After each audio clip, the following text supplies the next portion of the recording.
Love everybody. How's everybody doing? How are we feeling today? I hope everybody's having a great day. This is a great webinar that we have in store for you today. We have two very special guests, and they're going to give you a lot of information today. So I hope you have your pen and paper and your ears open. So the first thing that I'm going to do is launch a poll. If you look into the chat, there is a poll already going, and it says, have you got a voiceover reel? Who has their voiceover reel together and ready to go? Just in case a person like Law calls you and say, I need to see what you're about. Who has it ready? Who's ready to go? Let's interact on the polls. Make sure you're asking questions in the chat. We'll go Q&A at the end, just like we usually do. And we're going to have a lot of good energy today. We're going to have a lot of great energy. I hope everybody's feeling great. So what we're going to do, whoa, we got already one in the Q&A. Interact in the polls. Interact in your polls. Let's see what we got. Anybody? Nobody? Not yet? That's okay. All right, so this is what we're going to do. We're going to jump right into this. We're going to go ahead and introduce our guests of honor. Yes, usually it's just one, but we got two today that are going to give you a lot of great information and give you a lot of guidance today as far as being a voiceover actor. So today, the first person I'm going to introduce, I'm so happy to see her again, actually. So what we're going to do, she brings about over 40 years of voiceover acting, voiceover experience to you guys. So she's going to give you a lot of information.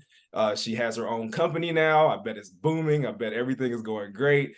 And she has interactive and in-person training in Boston, New York, and LA, guys. So she's also a pioneer. She is the originator of a lot of things. So she has a talent. She has a talent pool that is large and wide. It's vast. It stretches over five countries. She's featured on so many different avenues and so many different platforms. Guys, I can't even give her the proper introduction. I'm going to introduce to you the Law Lapides. Give it up for Law, guys. How you feeling today, Law? I am feeling great. I'm so excited to be back. I can't even tell you. I'm thrilled. And yeah. I didn't know I've done all of that. Like, you need to follow me around all day long. It reminds me how old I am. That's okay. I'll do it for free. We'll just give out hugs and love. That's what we're going to do. All right. So along with Law, we have another young man. He's going to actually be giving you a lot of information as well. He is a very talented young man from what I understand. And I think his talent is going to be put on another level here in a second because he has a few things in development. He is a very talented artist. He is with the MCVO. So he's actually with Law, and he's a very talented voiceover artist. He has a lot of accolades when it comes to voiceover work, animation work, a curator of animation, and a voiceover artist. So right now, I think a really big thing that he has that I'm going to just, let out of the bag a little bit. He has something in development that's independent right now because of the times. It's okay, but it's an independent development, and it's an animation and voiceover type, I guess, a production that he has going on. So guys, give it up for Mike Cosh. Mike, how are you doing today? I am doing fine, Brandon. Thank you very much for that introduction. I gotta say, my career sounds so much better coming from you. For me, it's like I'm just running around trying to auditioning for all these things, throwing my work, throwing my time into all these other projects, and but when you say it, I'm like, yeah, that's these are quite nice accolades. These are nice accomplishments. Pretty cool, right? See, they say what you give your flowers. I'm giving you your flowers now. You and Law, you guys have the panel, you have the floor. I'm gonna make sure you guys get all the love that you can get today. So what we're gonna do, we're gonna go right into the webinar. So we're gonna go right into all the questions that I have for her. It's gonna be an interactive thing that we have going on, guys. So don't be quiet in the chat. Please chat with me. If you have questions, please give them up. And I'll try to get to them as much as I can. And remember, we're going to have a Q&A at the very end, so stay interactive. And we have polls going. See, we have a lot of things going on at the same time, but we're going to keep you interested. So this is going to be, the first question is going to be for Law. Law, how does one begin to get everything that they need? How do they start as a voiceover artist? That's an awesome question, Brandon. And we get that literally every single day. We have that question coming at us all day long. It's never really the same response, I have to tell you. As a coach and trainer, and now as an agent, I find more than ever that everyone's talent experience is very unique. Everyone has a unique journey. So if you keep that in mind, we're not going to talk about an off-the-shelf kind of approach where, you just add water, stir, mix, and you're done. It's not that kind of career. It's very unique. The outcomes really depend on your level of time, energy, financial investment, and interest in the craft. So I would say, just as a baseline foundational response, you always want to start with training, creating a craft, right? Just like any crafts person, you have to get your tools in order. You have to have the best tools, industry standard tools, to really understand what are the best practices that I'm putting together here to become a voiceover solopreneur. Because whether you know it or not, you're starting your own business. You're really a contractor, and you're really going to be, chief cook and bottle washer, and wear many, many, many hats in putting this together. But to simplify it, I'd say you have to have a fantastic coaching team, right? We're a coaching team. We're a very diverse international coaching team. I strongly believe in that. I think an organic approach of having different viewpoints, professional coaching mindset, different fortes. One coach is going to specialize in animation like Mike. Another coach like myself will specialize in commercial technique. Another coach is going to specialize in accent and breath work and speech. You really need to have that full, 180 approach to your work. And then that coaching team, along with your classwork, along with taking your technique classes, are going to help motivate you in the right direction in building your home studio, right? So it should be an in-house kind of thing. You shouldn't be out there trying to figure out, how do I put this together, and what do I get, and what do I do? So for instance, we have our own network, the Talent Inner Circle, from our studio, where we have home studio classes, and we're coaching folks, and we're helping them figure out equipment, and what is their financial gains, and what is their return, and really on and on it goes. So the base foundation is have a great network, have an amazing community, and have a coaching team on your side, because your experience and your journey is going to be very different than the person who's sitting next to you. So along with all the training that you have, and you have a lot of people that you've trained under you, and you have a young man, Mike, who is right beside you actually on the screen for me. And so what I'm going to do, I'm going to lead into another question. Mike, you've learned a lot from Lau. Like, you learned a lot from her. So how did you, curate your home studio? What was like some of the first things that you had to put in there that said, okay, I feel comfortable, I can execute what I need to get out, and it's going to look professional and sound great? It looks professional enough, but it sounds better than it looks.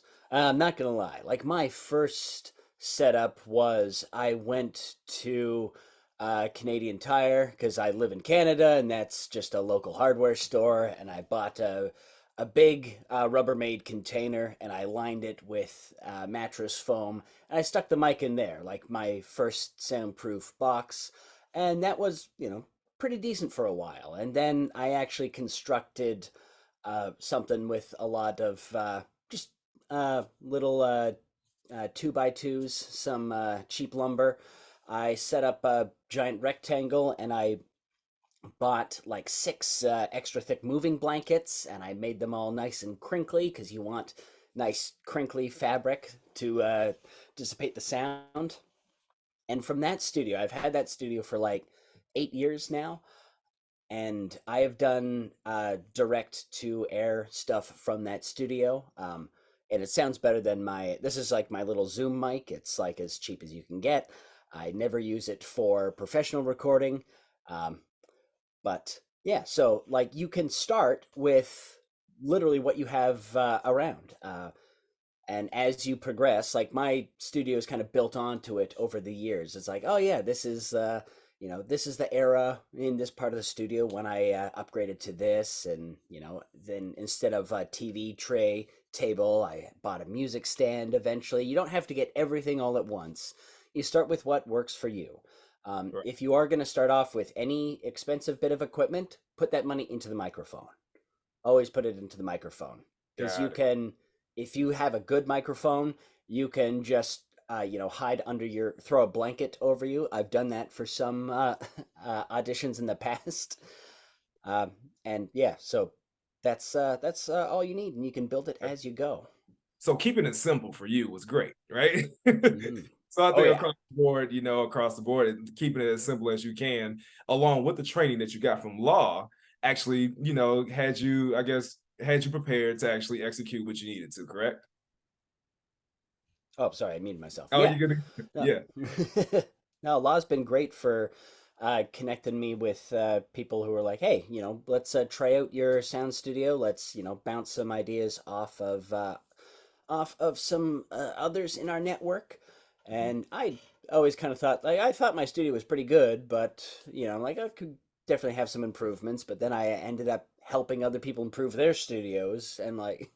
suddenly I apparently have a very good studio. I'm like, I thought it was kind of ramshackle, but hey, if you know, if everybody thinks it sounds great, then that's the end product. The job is done, right? The job Hmm.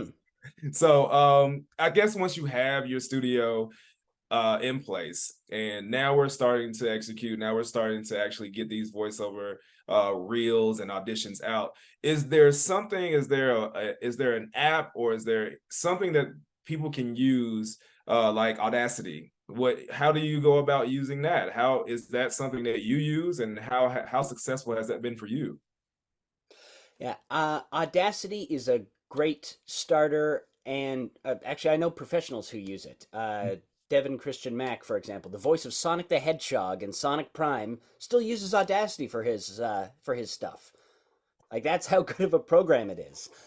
Because I do a lot of engineering work, I've upgraded to a different program called WavePad. It is a paid program, but it is very cheap.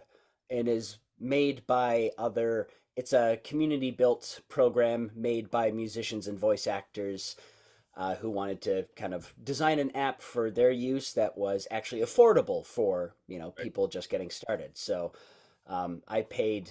I've got two, WavePad and MixPad, and I think I've paid $60 in total for both of them Canadian. So that's like $1.50 American.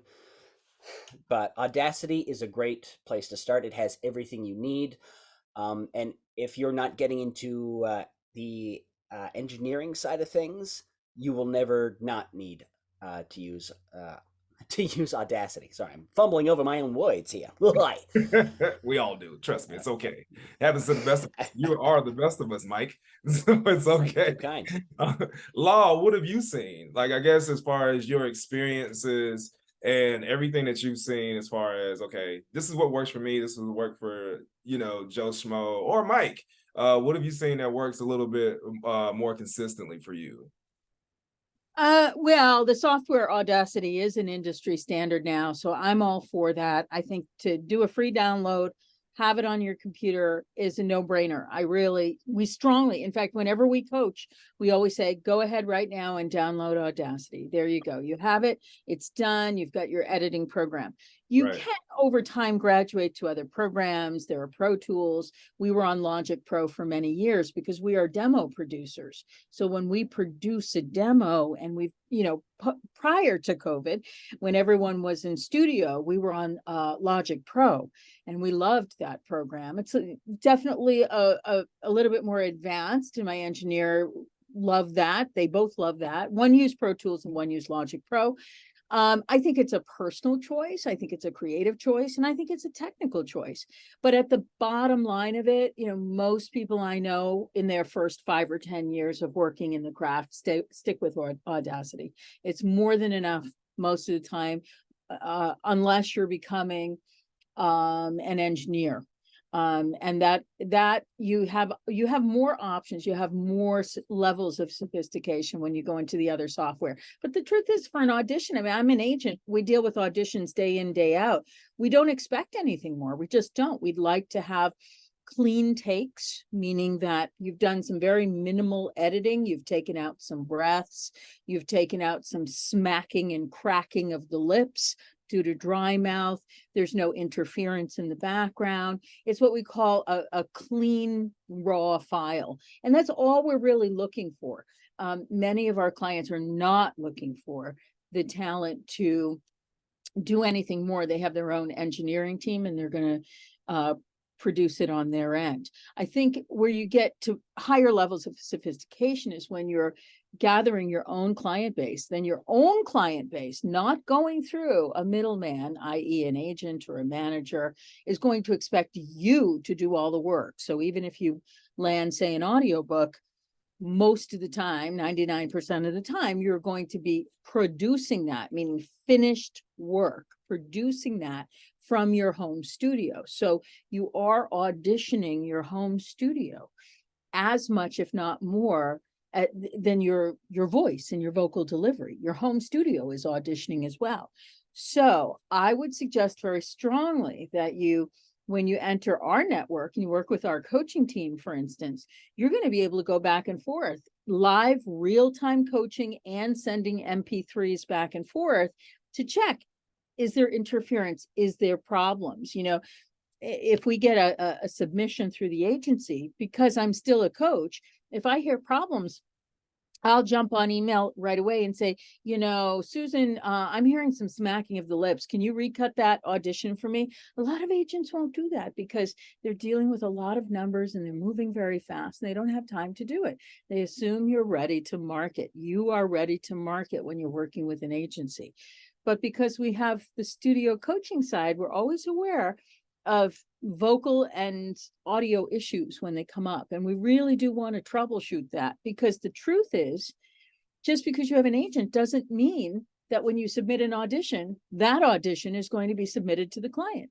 It's not. It'll be deleted. And hopefully they'll let you know, they'll tell you what's gone wrong so that it doesn't keep happening. You know, because you don't want to be dropped by an agency or dropped by a potential client because your audio quality is poor. So what do you think is the easiest way to go about editing and making these things sound professional as they can?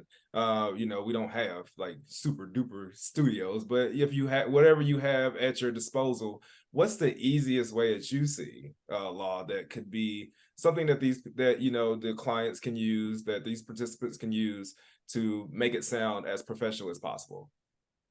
Well, I think one of the things we have to be very, very careful of is our space. And that's where your coaches really come into play. You really have to do some virtual coaching, unless you're lucky enough to be, say, in New York, where you're going to still be able to walk into a studio with a coach. 99% of the time, you'll be online with your coaches. So you have to take them on a virtual tour. It's very important to see what space you're setting up in, because I can hear the space. When I hear each demo or when I hear each sample of an audition, I can hear acoustically what is going on in their space. And they all have different qualities. Some are likable and lovable, and some are some sort of grating. There's something grating about the audio quality, whether there's a slight echo or a reverberation or a tinny sound, a brassy sound. You know, Mike can go into that, I'm sure, much more in depth than I can, but I hear it, and we hear it in like 2 seconds. It's very fast. You don't need to hear a whole demo. A client will listen to that and they simply will not tolerate it. So I'll give you an example, Brandon. We went through a period a while back where we allowed talent to submit on their iPhones because it's a great piece of equipment. Audio is usually decent. They're on the road running around. I said, great. We found a lot of problems with it. We found a lot of issues with it, and a lot of it due to being in the wrong space. They were in a bathroom, they were in a hallway, they were in an office. They were not acoustically sound. So there wasn't the audio integrity that you need to have to really focus on the delivery. So that's the point of focus here. We want to make sure we're focused on delivery only. We don't want to pay attention to what is going on around you. And we had some big gigs. We had this one gig where one of our talents was submitted for it. And it was a political ad, and he was up against Morgan Freeman. I couldn't believe this. This was early in my career. Actually, before I even became an agent, I was a coach, but I still would get auditions from my agency friends and partners who couldn't find the right people. So they'd send it through my studio. And I was so dismayed and disappointed when a few of my folks got these opportunities, like opportunities of a lifetime to audition and be in a rank, next to a Morgan Freeman. And they blew it, Brandon. They blew it because they did not have the right equipment. They did not have the right location. They did not have the right mindset. They were traveling, they were running, they were catching planes, they were stressed out. This all goes into the audition. Same for actors. It's no different for on-camera actors. It's really the same. Do you have the mindset? Do you have the quick setup, even if it's mobile? Is it sound? Okay, no pun intended. Is it sound? These are all things you can easily check with your pro coaching team so you don't fall in. And guess what happens? They're never called in again for that level of audition through those agencies because they can't be trusted any longer to have that competitive level equipment. Now we must have Source Connect. It's a must, 100% industry standard. You must have Source Connect. I have talent that signs on with us and will say, do I really need that? And I say, yes, you really need that. You need that. If you don't have it yet, it's okay. Like, wait, you don't have to get it this very second. As you get close, if someone is, checking your availability or they're interested in working with you and you're getting the feelers that you're close to a job, you get that membership, you get on there and set it up. You practice it with your coaches so you know what you're doing and you feel comfortable with it before you even get close to a book job. So just saying, keeping it very simple, there are levels to it, right? There are levels that at each step, there are going to be things that you need to do a little bit more professionally, but you always have to rely on your training that you talked about first, right? So it all goes back to learning how to, actually handle yourself and be professional enough to deliver what's delivered in front of you and then having all the resources around you, correct? Absolutely correct, Brandon. Absolutely. We were with an actor yesterday coaching both an on-camera and voiceover actor, but who is really focusing in the voiceover. And in less than 5 minutes, we were actually in person with him. It was exciting and fresh to be in person with someone. We were in person with him at our studio base outside of Boston. And in 1 minute, I knew he was a pro, a working pro. 1 minute, you could sum this person up. Great protocol, great etiquette, had all of his paperwork, homework, all of his stuff aligned, had his home working studio, had been working for a while. He knew all the industry terms from union terms to Source Connect, right? So this is a higher level person. This is a higher advanced person. So when an agency looks at someone like him or a prospect client, they go, I don't have to worry if he suits our needs and our client. I don't have to worry. He's set up. He knows what he's doing. He's got a great team around him. In other words, you're not just coming as a talent, you're coming as a team. So you have to look at yourself as the production team now. And a lot of talent don't like that or don't appreciate that because, they feel like, gosh, it's so much to just give a great delivery and focus on that. But I like to see the positive in that and say, but wait a second, this means you have a lot more control, a lot more management over the choices that you're making in your delivery and in the visual. If we see you on camera, right? If we're directing you on camera, you have a lot more choice production wise in what is happening. And I think that that's, yes, more complicated, yes, more expensive, but it's more exciting too, because you can shift things out and pivot and make different decisions. If this software doesn't work for you, switch it out, find a new one, right? If this location in your home doesn't work for you, switch it out, go on a pilgrimage, right? You have the ability to make bold, clear, professional solopreneur choices. No one's going to tell you, could you move to that next room, please? Could you stand in the light? Can I get you closer to the microphone? You really have to learn the art of self-direction. from your crafts foundation of coaching, because ultimately you're going to be in a booth alone unless you're being booth directed by a booth coach. You're going to be in a booth alone. So you have to learn the vocabulary of what you need to know as your own production team to bring to that client. Right. So Mike, so for someone who's in the battle right now, Mr. Mike, how hard is it right now to be your own production team? I mean, I know you have both sides of it, animation and voiceover, but how challenging is it for you to have all these things at your disposal and have one of the best in the world at your disposal and still have to, actually perform? Is it a challenge for you still to this on that level that you're on? Is it still a challenge for you? I don't want to sound arrogant, but it's not that much, or like it is always a challenge, but it is fun. Mhm. And so, it's like Rocky Balboa climbing those stairs. You get the exhilaration out of it, and the exhilaration for me always beats that intimidation factor. But I have like it's always a little every time you level up, I think that was always the scariest. Like I had done a lot of like one-off uh, animated pilots, a lot of YouTube stuff, some commercials, but it wasn't until I think 2019 I actually got cast in my first series, and I was so excited about that I suddenly became so nervous on the first day. Like all my prep work I went in and then I delivered I did my I looked at this character, I did the character background, I came up with a voice for the character, and then as soon as I started doing the voice, the casting director's like, "No, no, no, we already have a voice like that for the other guy. Can you give me something new?" I was just like, uh, and so you learn to roll with that. Fortunately, the casting director, um, love her to pieces. She's a wonderful person. I've worked with her on many projects since.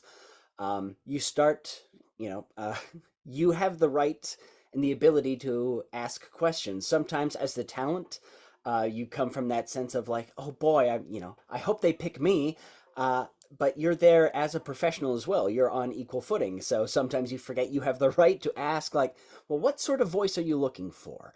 What do you want out of this character? What is this character's mood? And then we spent the first 20 minutes just kind of workshopping different voices. And it was literally like toning.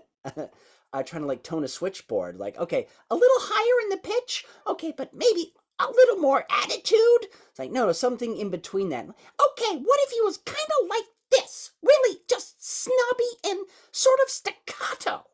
And that was the voice we settled on. It was so weird, but we just spent a while transforming this, and that was kind of the last moment where I kind of had that realization that, yeah, I have the right to ask questions. I can, I'm here working with you, and this is my professional presentation. There you go. We it keeps growing, and then even when I became a coach for law, I'm just like, you sure you want me coaching? People started writing me like, thank you for that session. It was a great session, and I encourage everybody to find little ways to teach others in your life, because that's like the final stage of learning a craft and mastering a craft, is to be able to convey it to others and to teach it and pass it on. Mhm. So sorry, I feel like I started answering your question, then I went off on a bit of a tangent.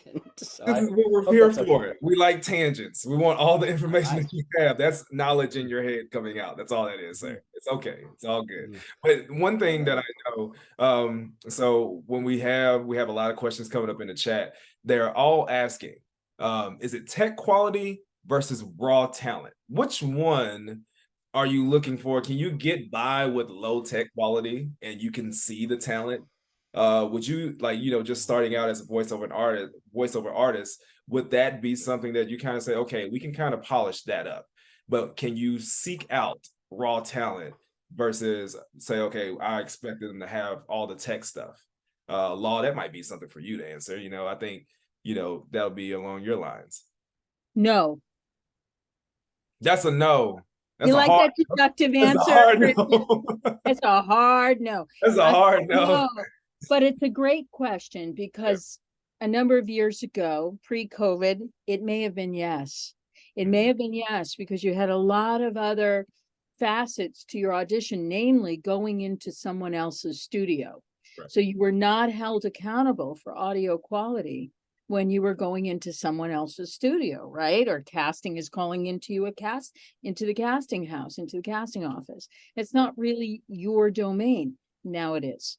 Yeah. Now it is. You really have to have 100% industry standard best practices working booth. It does not have to be anything specific though. No one's asking you to make it, we don't see it as a cookie cutter. You don't have to spend X amount of money or have it look a certain way.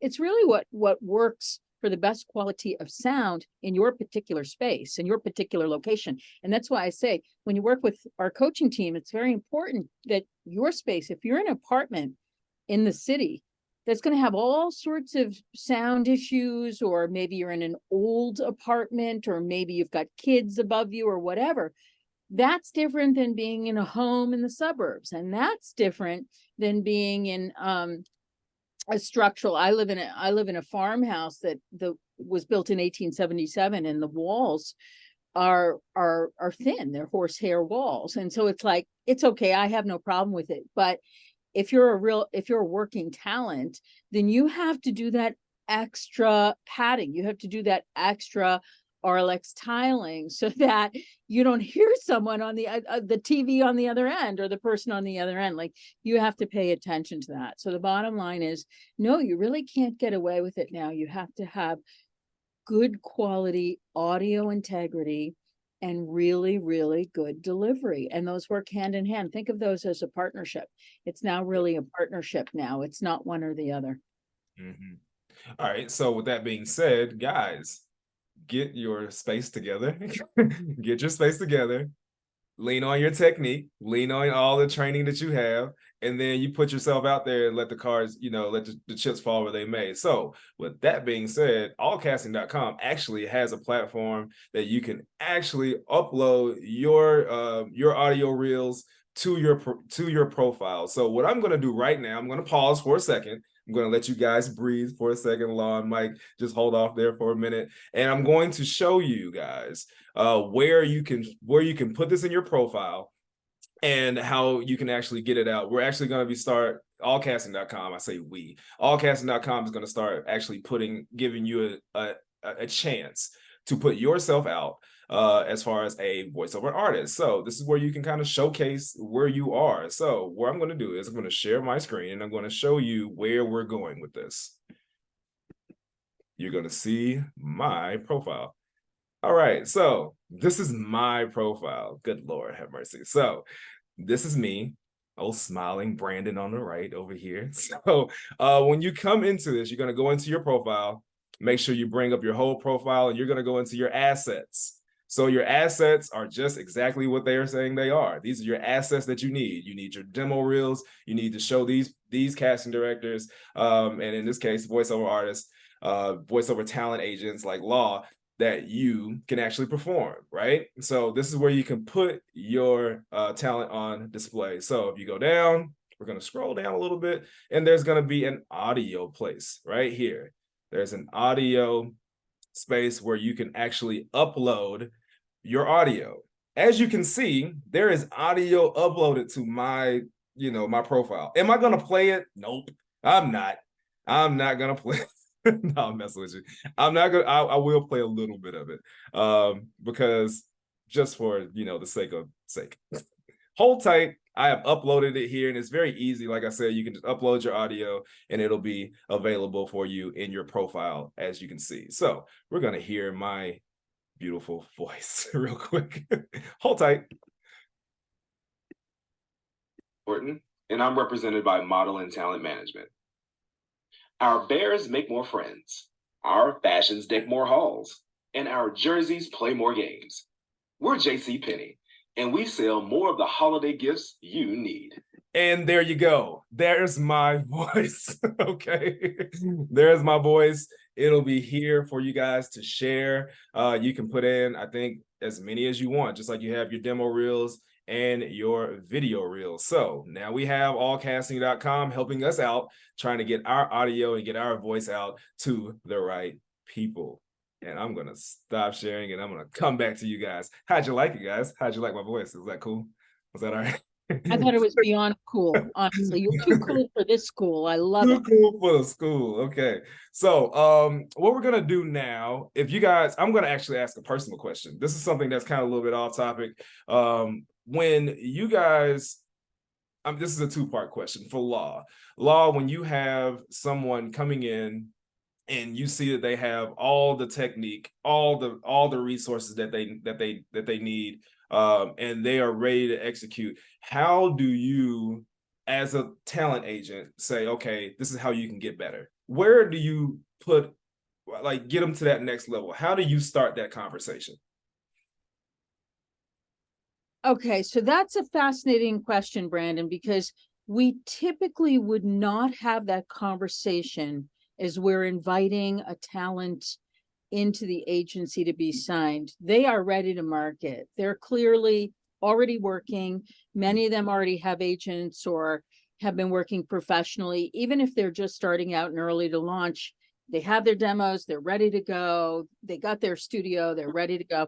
So we don't typically have that conversation. The conversation really happens at our studio when they're coming in for coaching. That's a very different animal. That's the training place. That's the place where you come in, you work with Mike, myself, my coaches, Joanne and Brad and Carol, and you just have a ball working with a team who's going to give you like the best practices of the industry and really work with you on practicing.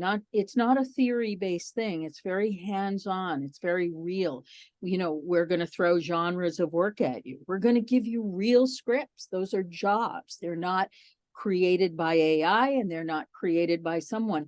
They're real jobs. Now, we would definitely have to update those jobs if we wanted to use those for a demo. We'd have to rewrite them and copyright them and do the due diligence of that. But the point is, you'd be working on real work. You'd understand, where's my voice? What makes it castable and appropriate? What genre could I and should I be doing? Where's my wheelhouse? And what do I like to do?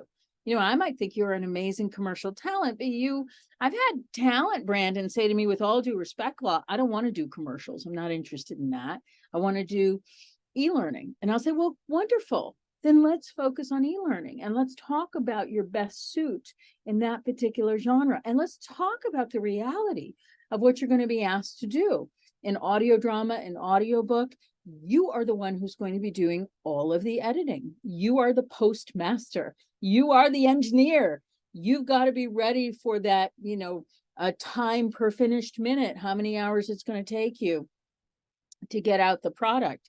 And you have to be wanting to do that and ready. And if you're not, then you'll switch gears and pivot to another genre. So the coaching process is really about personalization, finding out who you are and what you want to be doing, and then getting you on track for really doing that and creating top of the line demo. And let me just make no mistake, demos have to sound like work. They have to sound like real work that you were paid for, produced work. So as producers, when we, you know, mix and master a demo, Mike and I are working on one right now, a commercial demo.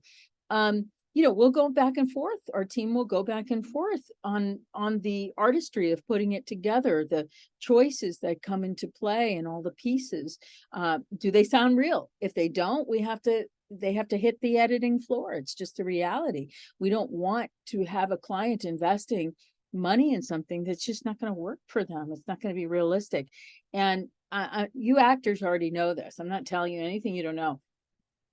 An agent to casting, they need to see you as that role. There's no imagination there. They want to see you walk in the door, the proverbial door, and be that role. They don't want to have to think, oh, but could she stretch? Could she do something like? No, they have to hear it. They have to know, wow, that you did that commercial, fantastic. Yes, I did. They don't know whether you actually did that commercial. They don't know whether you actually got paid. It's not their business.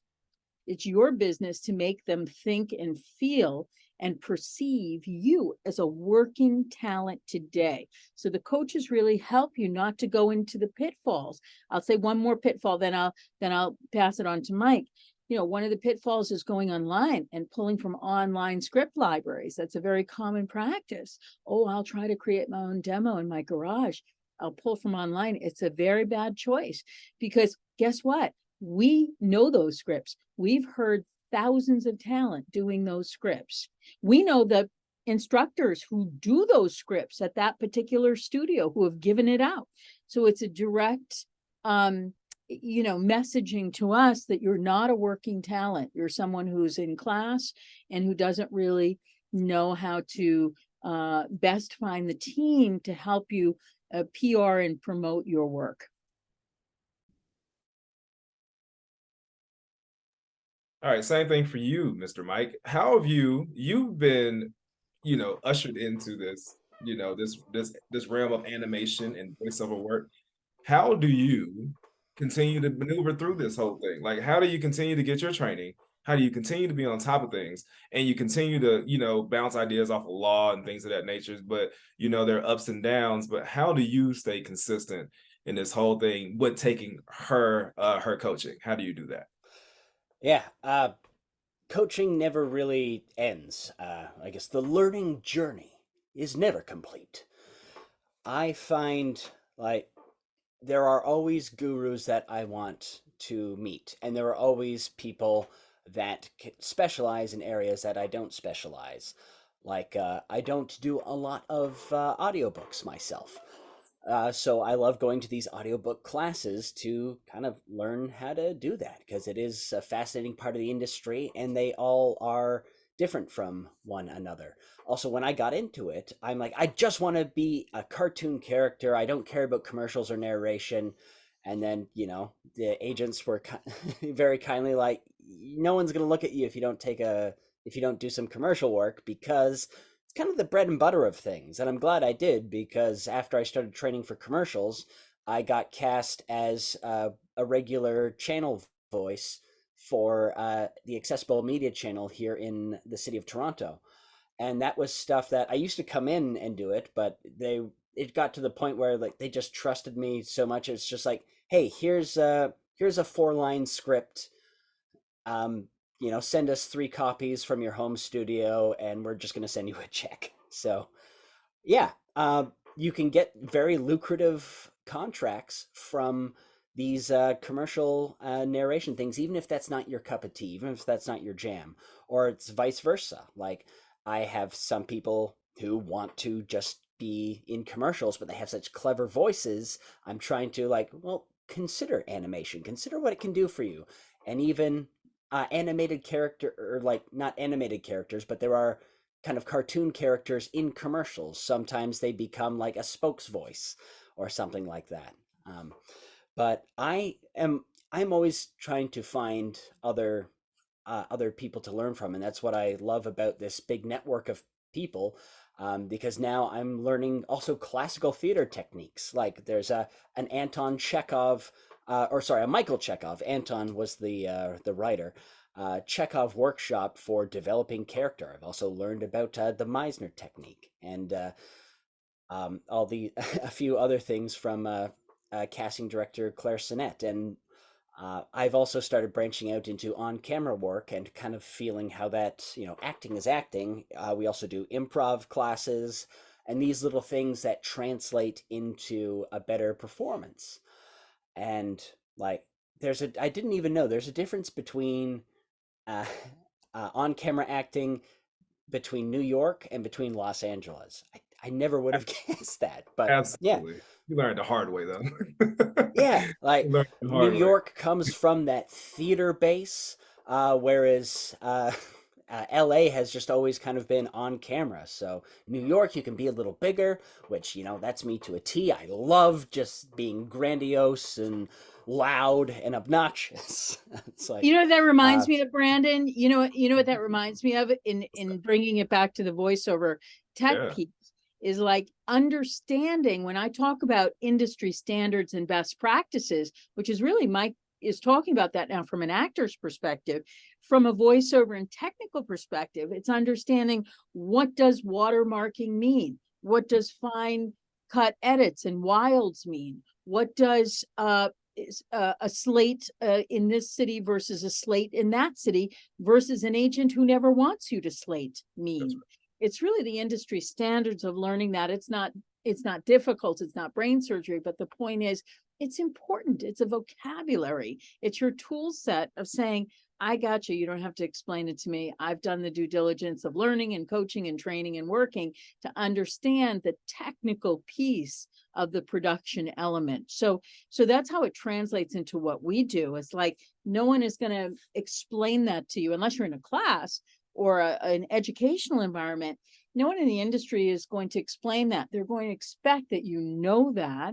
And the goal is really for you to take care of your client, to take care and partner with your agent in casting. So they know you're a pro. They know what you're doing. They don't have to worry about that. They just have to worry about their clients and satisfying their clients in the really tight timelines and turnarounds that there are in voiceover.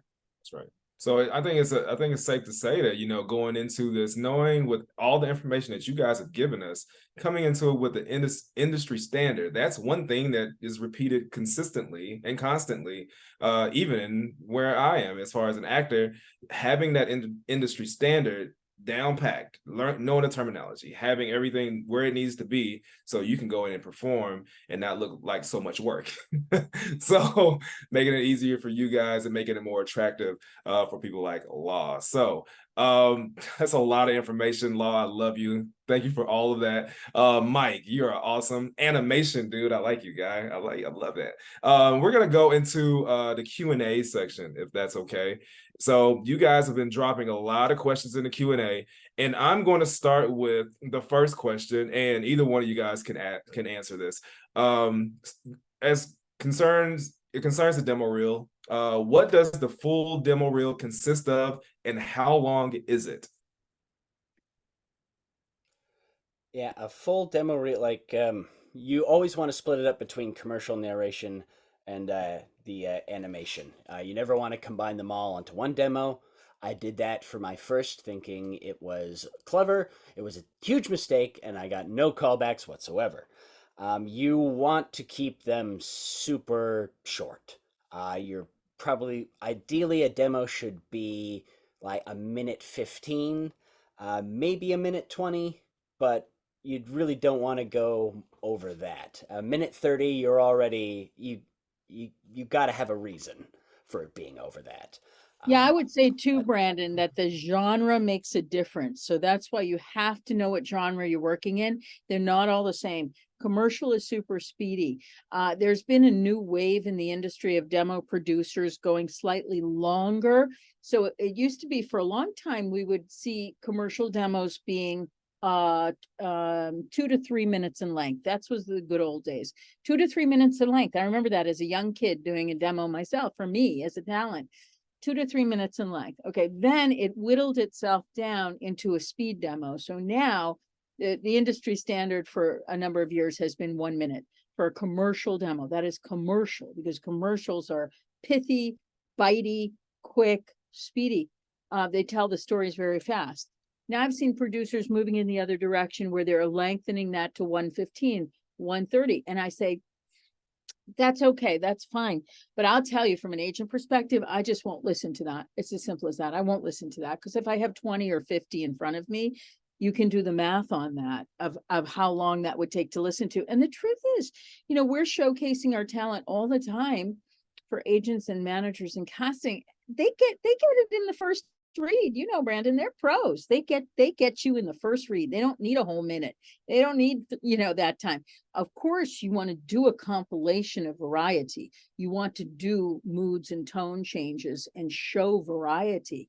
But they're going to know if you're great at what you do and you're a pro and you're ready to work. They're going to know.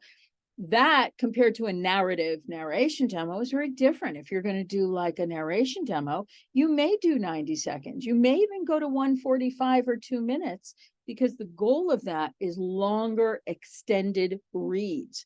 You know, the producers want to hear can you hold that tone, that character, that delivery, that for longer periods of time, audiobook for longer periods of time.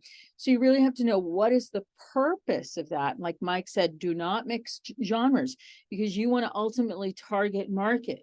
I'm going to go to a commercial agent. They're just interested in commercials. I have a lot of people say, will you take my animation demo? Will you listen to that? I say, I love to. Give me your website. I'd like to do a quick scroll and maybe listen to your characters. I love that. Do I have a lot of that work? No. So you want to go for the prospect that you're marketing when you're ready to do that, and understand who their client base is. So you can be sending them the demo. And nowadays, talent really has websites. I mean, you really should have a website, so that you got everything on there. You're sending a link. There's no more attachments. You don't need to send attachments. Everything's in a link. And you point, do above the fold, what we call above the fold. Just point right in the direction of exactly where you want that person to be looking, so they don't have to scroll down or find other pages. And that will do them a great favor. So for me, I'd love to see commercial first. Just point exactly where I need to go, right to that commercial, and it helps me out a lot, technically speaking. All right, so that's great information, Lau. So make sure that we are putting all our questions in the Q&A. The next question that we're going to go to, and we're going to hurry it along a little bit. What are any specific mics? Can you guys tell the difference between mics, mic quality and things of that nature? What are a few specific mics that you'd recommend? I'm happy to start this off. A lot of things are brands like Rode, Shure. They're excellent brands that are going to do you very well. Look at reviews. There are a million tutorial or unboxing and testings on YouTube. Talk to some of your colleagues, what mics works for them, because some mics do vary based on your natural vocal placement. I was to reward myself once, I bought a top of the line Neumann microphone. I love it. But I've learned you don't necessarily have to get a Neumann. It's, bit of a status thing, really. There are some things that are just as good. And you have to look at your budget. There are low budget mics, which, you still got to be willing to spend a couple $100. If it's under $100, it's terrible. Don't bother with an XLR mic. Also, don't bother with USB mics anymore, because you have to spend a couple $100 to get a top of the line USB mic, when you could, for the same price, get a XLR mic that's going to serve you well longer. So that's kind of my take on it. But in the interest of time, I'm going to shoot it over to Law here for some more tips. Law, do you have anything? Yeah, I'm elitist when it comes to all of that stuff, because I was so spoiled, Brandon, when I opened my studio, and I knew nothing at that. I wasn't an agent. I wasn't even a coach at that time yet. I was just opening a company. All I knew was get a Neumann. Yeah. That's all I knew. Yeah. I have 3 Neumanns now, and I exchanged them out. But that being said, you don't need a Neumann. I mean, you can get a Behringer. You could get a really great podcast mic. I mean, here's the kicker. Are you ready for this? I have these $4,000 Neumanns, and I've used this podcast mic that was just a quickie travel thing that I got during COVID. That I plug and play, like USB plug and play. Right. And one of my colleagues said, "You sound really great. What mic you on?" And I said, "I'm on a $12 podcast mic from Staples." She goes, "Hold on to that, will you? Hold on to that." So, I mean, I think, folks get really stressed about equipment, and I really don't think you need to. You don't need to spend a lot of money. You don't need to have the best and top of the line. You may never need to have that, is the truth. I think that what Mike was saying earlier, in upgrading, you have to think of your business as upgrading and taking that step. Once you work, once you earn a little money, then you can turn that around and invest back into your business. But to go out and spend thousands and thousands on equipment, I just would not do it, because I don't think you need to. I think it's much more about having equipment, making sure it's clean and it works, and understanding your space, and then working on your delivery. So I think those are the big sellers for you before you have a, $5,000 microphone. Right.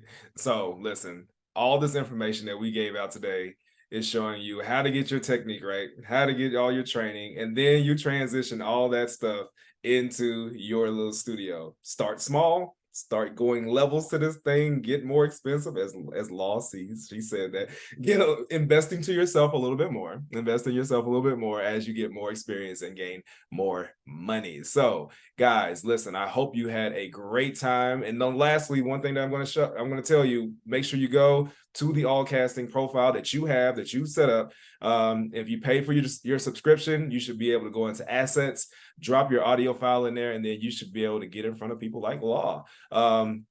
Guys, it's been great. Mike, Law, do you have any closing words, any parting words for the people? This has been phenomenal. As always, Brandon, love this. Thank you, Brandon. Thank you, Kate. Thank you, Mike. I love it. And I do welcome submissions. So if anyone does have a working demo is, working, you can absolutely submit to MCVO. That's our talent agency division through Lapides company. And it will go into review. We usually take about 2 to 3 weeks, depending on how many folks we have in front of you waiting for an agency review. And we always do get back to our folks who are waiting. And if you don't, your next step is train. You need to get a great training team in place so you're not alone, so you know what you're working on, you know what you're doing. You don't waste time too. You don't want to waste too much time. Get in a great network. So thank you for having us here. It's been a pleasure as always. Awesome. Mike, you have anything? Thank you, everybody. Thank you very much for having me here. It was wonderful. I always love talking shop. I mean, I'd probably be sitting at home thinking about it anyway, so might as well talk about it. That's awesome. Well, listen, hopefully we'll get on the Zoom call again, because I always love interacting with my constituents. So make sure you guys are interacting with each other. Make sure you're showing each other love. Reach out to Law. Reach out for Mike. He has some big things coming up, and I can't wait to see him. I can't wait to hear him. And guys, stay safe out here. Keep working hard. I'll see you later.